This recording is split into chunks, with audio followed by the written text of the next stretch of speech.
रहा हूँ ये ठीक है या गलत है, पहली बात। दूसरी बात, कन्हैया ब्रह्म है, परमात्मा है, उस परमात्मा के लिए हम कितने भी वस्त्र धारण कर ले, लेकिन उसके सामने निर्वस्त्र ही है, वो सब कुछ देखने वाला है, सब। तीसरी बात, भगवान ने कोई वस्त्र नहीं चुराए थे, बल्कि भगवान ने उन गोपियों के मन में जो भाव था, ये विचार था कि हमें स्नान करते हुए कोई देख नहीं रहा है, जो अज्ञान है, अविद्या है, उन अविद्या रूपी वस्त्रों को मेरे कन्हैया ने चुराया और उनमें ज्ञान करके वापस कर दिया कि अरे देवियों, ये भूल मत समझो, भूल में मत रहो। अरे तुम्हें कोई देख नहीं रहा है तो क्या है, लेकिन इस जल में वरुण देवता निवास करते हैं, वरुण तो तुम्हें देख रहा है। उनका अज्ञान दूर किया है, ज्ञान दिया। और आज मेरे गोविंद भगवान वहां से लौट करके अपने घर आते, महलों में आते, तो गोविंद भगवान से महलों में घुसते ही बड़ी सुंदर सुगंध महक आ रही है, 56 प्रकार के व्यंजनों की सुंदर महक आ रही है। आज मेरे गोविंद भगवान ने देखा कि आखिर मैया से क्या बना रहे हैं, जो रसोई घर से इतनी सुंदर खुशबू आ रही। गोविंद भगवान दौड़े दौड़े पहुंचे, मैया यशोदा रोहिणी रसोई में लगी हुई है। कन्हैया अंदर प्रवेश पाते हुए जा रहे, मैया ने दूर से कहा, अरे लाला दूर रहे, आज अंदर मत दिया। बोले क्यों मैया? बोले लाला देख, आज जय जय की पूजा होगी, आज जय जय के लिए सामग्री बन रही है, आज तुझे खाने पीने के लिए जब मिलेगा, जब जय जय की पूजा हो जाएगी। और गोविंद भगवान मनी मन सोचने लगे कि हमसे बड़ो जय जय कौन है जो आगे आए, सबसे बड़े जय जय तो हम ही है। बोले भैया देख, मैं चले जाऊंगा, पट्टे कैसो कर एक पुआ को मुझे दे दे। भैया कहने लगे, लाला तुम्हें कुछ भी नहीं मिलेगा जब तक जय जय की पूजा नहीं होगी, तब तक। बोले देख भैया एक पकौड़ी दे दे, मैं उसे लेकर के चला जाऊंगा। भैया ने फटकार लगा दी, नहीं जा रहा। और जैसे माँ की डांट लगी, फटकार लगी, आज कन्हैया रोते हुए गौशाला नंद बाबा के पास पहुंचे। नंद बाबा ने देखा लाला रो रहा है, गोदी में बैठाया, लाला कन्हैया क्या हुआ, क्यों रो रहे हो? बोले बाबा मेरे को जोर से भूख लगी, मैंने मैया से पकौड़ी पुआ मांगे, मैया ने कहा कि जय जय की पूजा होगी, ताकि बाद तुझे मिलेगा। बाबा मैं ये पूछना चाह रहा हूँ, ये जय जय कौन है, किसकी पूजा होगी आज? बोले लाला देख, आज हमारे यहाँ ब्रजमंडल में इंद्र देवता की पूजा हुए, इंद्र देवता की पूजा करें। इंद्र देवता पूजा से प्रसन्न होकर के वर्षा करते हैं, जिस वर्षा से फसल होती है, जिसे हम और आप ग्रहण करते, खाते पीते जीविका चलाते हैं, इंद्र की पूजा हो। कन्हैया कहने लगे, बोले बाबा बारिश इंद्र नहीं करता, तो बोले कौन करता है? बोले बाबा ये जो घटाएं ना, जब ये घटाएं आकाश में जाती है तो मेरे जो गिरिराज जी है ना, उनसे टकरा जाती है। गिरिराज जी उन घटाओं से टकरा जाते हैं, जिनके टकराने से बारिश होती है, जिससे हमारी फसलें हरी भरी होती है, इंद्र नहीं बरसाता। और बाबा एक बात बताओ, आज तक तुम्हारे इंद्र ने प्रकट होकर के प्रसादी ग्रहण किए, तुमने देखा है कभी? बोले नहीं। बोले तो तुम्हें तो देवता बताए दो जो प्रकट है कि तुम्हारी प्रसादी भी ग्रहण करे, तुम्हें दर्शन भी दे। बोले लाला याद तो बढ़िया, कौन बड़ी बात है? उन्हीं के दर्शन करा, उन्हीं की पूजा बता। आज मेरे गोविंद भगवान सभी वृंदावनवासी गोप वालों को लेकर के गिरिराज जी पर पहुंच गए। बोले देखो गिरिराज जी की पूजा करो, ये गिरिराज जी प्रकट होकर के प्रसादी ग्रहण करेंगे तो मैं दर्शन देंगे। सभी गोपवाल सखा कहते हैं, देख लाला तेरे कहने पर गिरिराज जी की पूजा तो कर रहे हैं, अगर इंद्र कुपित होकर के कोई हानि करेगा तो उससे रक्षा करनी पड़ेगी, अरे चिंता ना करें। आज सभी गोप वालों को लेकर के मेरे कन्हैया गिरिराज जी पर पहुंचे। श्रोताओं लेकिन मैं आपसे निवेदन करूं, आखिर ये गिरिराज जी कहाँ से आए हैं, इनकी पूजा क्यों होती है, वो सुन लीजिएगा। ऐसे प्रसंग में भी अनन्य कथाएं मिली है कि ये गिरिराज जी कहाँ से आए हैं। अनन्य कथाएं इस प्रसंग में एक जगह ऐसी कथा मिली है कि जिस समय लक्ष्मण जी को शक्ति लगी, हनुमान जी जिस पर्वत को लेकर के आ रहे थे उसमें से एक टुकड़ा गिर गया था। ये वही गिरिराज है। एक जगह ऐसी कथा मिली है कि जिस समय समुद्र पर सेतु बांधा जा रहा था, समुद्र पर सेतु बांधा जा रहा था, उस समय सभी वानर सेना पहाड़ों को उठा करके ला रहे, पत्थरों को उठा करके ला रहे। हनुमान जी महाराज इस पर्वत को उठा करके ला रहे थे। उसी समय समुद्र का पुल पूरा हो जाता है। शंख की धुनी हुई और कहा कि जो जिस पहाड़ को, जिस पर्वत को जहां लेकर के आ रहा है, जहां आ चुका है वहीं पर छोड़ दें, क्योंकि पुल जो सेतु बांधा जा रहा है वो सेतु पूरा हो चुका है। तो हनुमान जी महाराज इस पर्वत को लेकर के आ रहे थे, तो ये ब्रजमंडल में जहाँ स्थापित है इस समय, इसी जगह पर आए हुए थे। तो हनुमान जी ने इस पर्वत को यही छोड़ दिया था। ये पर्वत रोने लगा, गिरिराज रोने लगा। राम जी आए, राम जी ने कहा भैया रोता क्यों है, अब तो तू मेरी पूजा में या मेरे काम नहीं आया, लेकिन द्वापर युग में मैं तेरी पूजा करवाऊंगा और उसके बाद कलयुग में तेरी हमेशा पूजा होती रहेगी। एक प्रसंग और मिलता है इस कथा में कि ये जो गिरिराज है ये द्रोणाचल पर्वत के पुत्र है। गिरिराज द्रोणाचल पर्वत के पुत्र है। कहते हैं द्रोणाचल पर्वत ने एक बार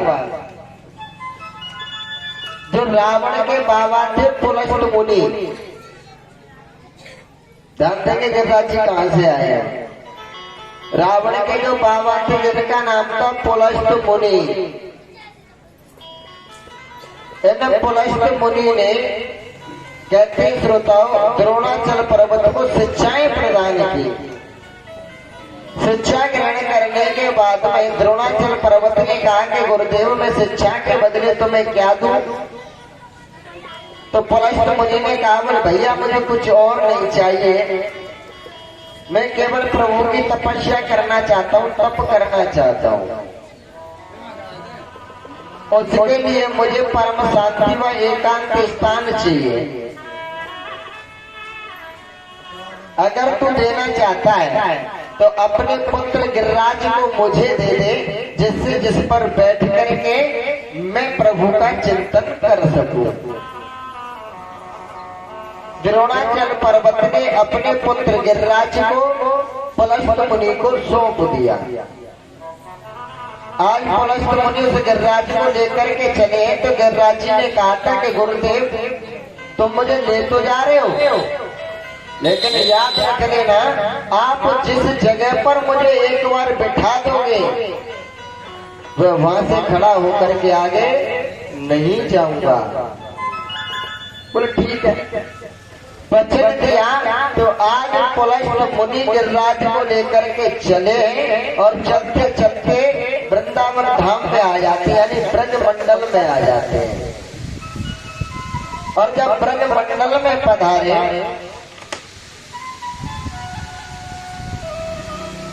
रात्रि का समय था, वहीं रुक जाते हैं ब्रज मंडल में। और सुबह होते जब गिरिराज जी से कहा बोले चलो आगे चलते, तो गिरिराज जी ने कहा कि गुरुदेव तुमने कहा था, मैंने संकल्प लिया था कि तुम मुझे यहाँ जगह स्थापित कर दोगे, वहां से आगे नहीं जाऊंगा।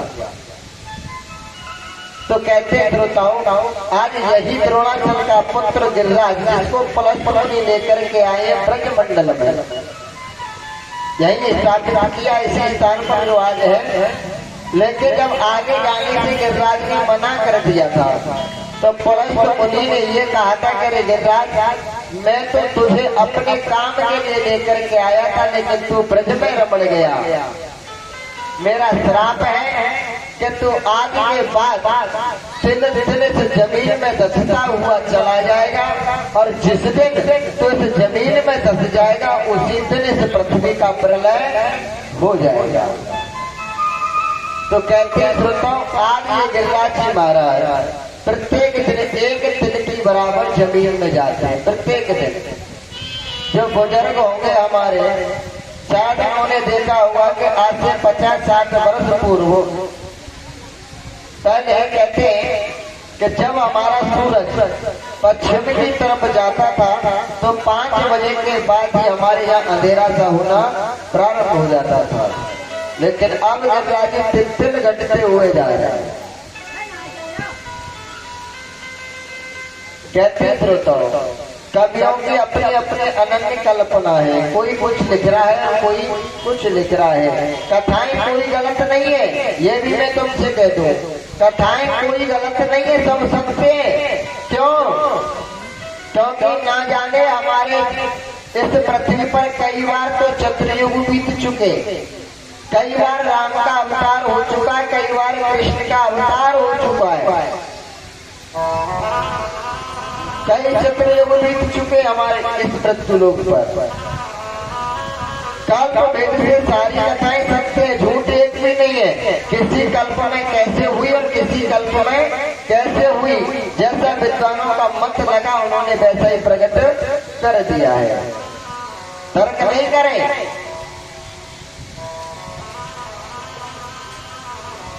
कहते हैं